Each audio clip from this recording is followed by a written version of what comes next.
Hello, friends. This is Dave Hurwitz, executive editor at ClassicsToday.com. Believe it or not all critics are perfect. Well, I know this is going to come as a surprise to most of you, especially where I'm concerned, but I did something that really struck me as, well, surprising. It doesn't happen all that often. Usually I'm pretty consistent with things, but I recently posted a video about the reissue of Karajan in Berlin doing Schubert symphonies 5, 6, the unfinished, and the great, so I don't have to talk about their numbers. And I thought they were really good. I mean, they really are very good. Maybe not my faves, but very good.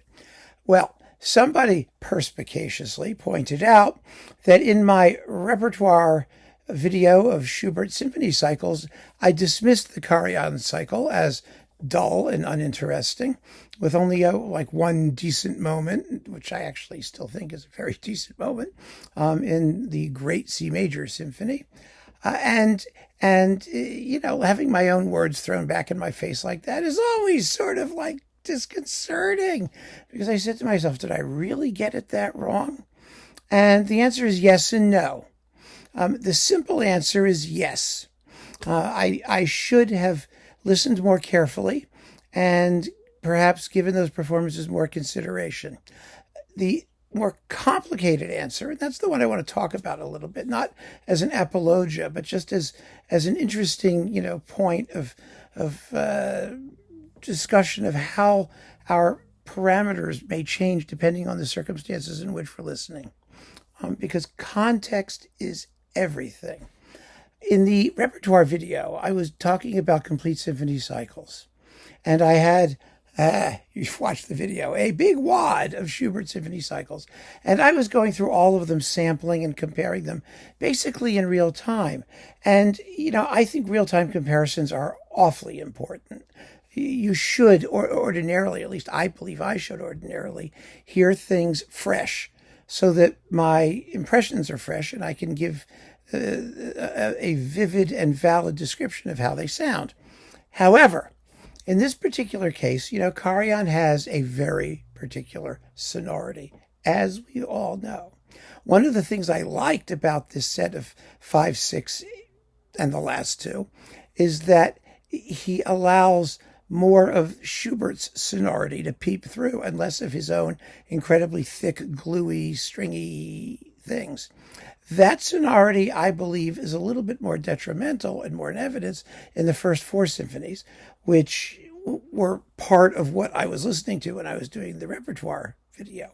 I was doing whole cycles, and I was looking for consistency throughout the whole cycle of symphonies.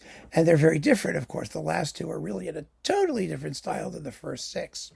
So Karajan did not come out in direct listening comparison to be one of the better versions, in my opinion. Now, moving on ahead, EMI, or Warner now, remastered only the last 4. The 5th Symphony works because it's mostly strings. It's basically Mozart G minor symphony orchestra. It's strings with just a few woodwinds, and that's it. No trumpets and drums. And beautiful string playing gets you a long way in the 5th.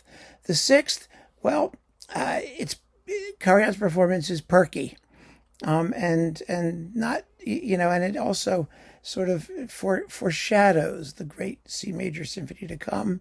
So a little bit, and sort of thematically and whatnot. So I was willing to give that an open-minded or more open-minded listen. And his 8 and 9 I thought were beautiful. I really do. That does not make a great cycle. It makes a great piece of a cycle. And that was what I was talking about in the more recent video. Not those first 4 symphonies, and basically the heavy emphasis on the last 2, which Karajan does much better than he does the ones that come before. Because he was never really a great conductor of classical period, classical style repertoire. His very string-heavy romantic approach kind of fights against that. But anyway, I praised to the skies this most recent reissue, and I completely dissed it the first time when it was included in the complete set. So like I said, context is everything. Listening to it in isolation, I heard gobs of absolutely beautiful playing. I mean, wonderful, wonderful playing. And one of the things that we tend to, I think, dismiss is just the incredibly high level of execution that we're used to these days, that we take for granted just about. And instead we focus on tiny minutiae of interpretation or balance or other factors. Whereas, by any standard, hearing an orchestra play that beautifully would really excite people. And it did in the 60s when Karajan was first, creating the Berlin sound. People just thought that sheen he cast over everything was dazzling and fabulous.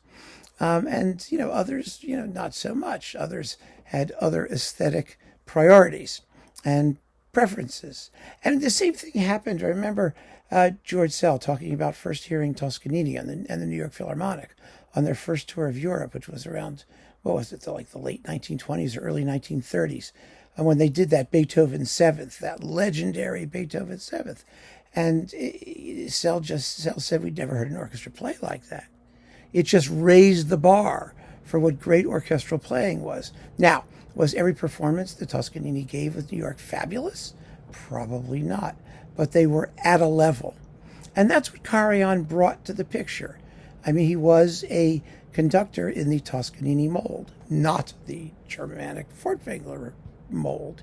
He wanted a certain level of execution, and he got it. Was all of it ideal for Schubert? Well, I still don't think so. Are these latest Schubert remasterings my favorite Schuberts? No, they've never been. I still prefer, for example, Sell in the last two symphonies, Munch in the last two symphonies, Cripps in the Great C Major. I have my preferences. They haven't changed. But I recognize really fine work when I hear it, even if it isn't always entirely to my taste. So that's the very complicated answer, the long-winded apologia for why it came out that way.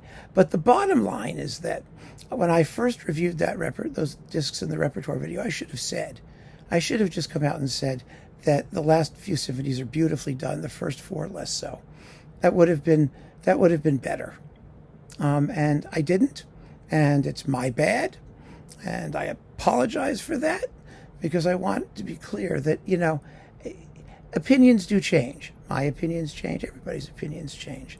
And over time, with greater understanding and age and possibly wisdom, though certainly not always, things change for the better. And I hope this is one of those cases, because to dismiss those later efforts by Karajan, the last few symphonies, would have been wrong. There's beautiful, beautiful music being made there. I don't think there's any issue with the repertoire video in selecting complete cycles. Those recommendations I stand by, absolutely. I'm not worried about that.